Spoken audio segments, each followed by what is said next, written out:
चला बालमित्रांनो, आज आपण शिकूया मराठी महिन्यातील सण आणि उत्सव. तर मराठी महिन्यातील पहिला महिना आहे चैत्र महिना. चैत्र शुद्ध प्रतिपदा म्हणजेच गुढीपाडवा.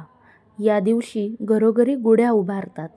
या दिवसापासून भारतीय नवीन वर्ष सुरू होते. याच महिन्यात रामनवमी आणि हनुमान जयंती येते. दुसरा मराठी महिना आहे वैशाख. वैशाख महिन्यात शुद्ध तृतीयेला अक्षय तृतीया म्हणतात. या महिन्यात छत्रपती शिवाजी महाराज जयंती साजरी करतात. तिसरा मराठी महिना आहे ज्येष्ठ. ज्येष्ठ मराठी महिन्यात वटपौर्णिमा येते. या महिन्यात वटपौर्णिमेच्या दिवशी सुवासिनी स्त्रिया वडाची पूजा करतात. चौथा मराठी महिना आहे आषाढ. आषाढ महिन्यात आषाढी एकादशी येते. या दिवशी पंढरपूरला मोठी यात्रा भरते. पाचवा मराठी महिना आहे श्रावण. या महिन्यात नागपंचमी येते. नारळी पौर्णिमा, रक्षाबंधन, गोकुळाष्टमी व बैलपोळा येतो. पुढचा मराठी महिना आहे भाद्रपद.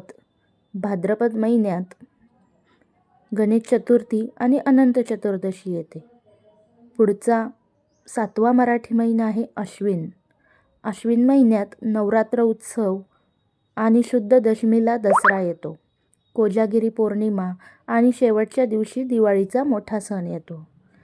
आठवा मराठी महिना आहे कार्तिक.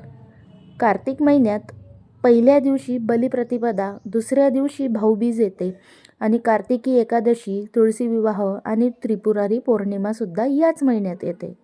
नववा मराठी महिना आहे मार्गशीर्ष. मार्गशीर्ष महिन्यात देवदिवाळी आणि दत्त जयंती येते. 10वा मराठी महिना आहे पौष. पौष या महिन्यात मकर संक्रांत येते. स्त्रिया तिळगुळ समारंभ करतात. 11वा मराठी महिना आहे माघ. माघ महिन्यात गणेश जयंती आणि महाशिवरात्री येते. महाशिवरात्रीला शंकराची उपासना करतात. 12वा मराठी महिना आहे फाल्गुन. या महिन्यात पौर्णिमेला होळी आणि वद्यपंचमीला रंगपंचमी येते. लोक रंग उडवून सण साजरा करतात. तर अशा प्रकारे आपले 12 मराठी महिने आहेत. धन्यवाद.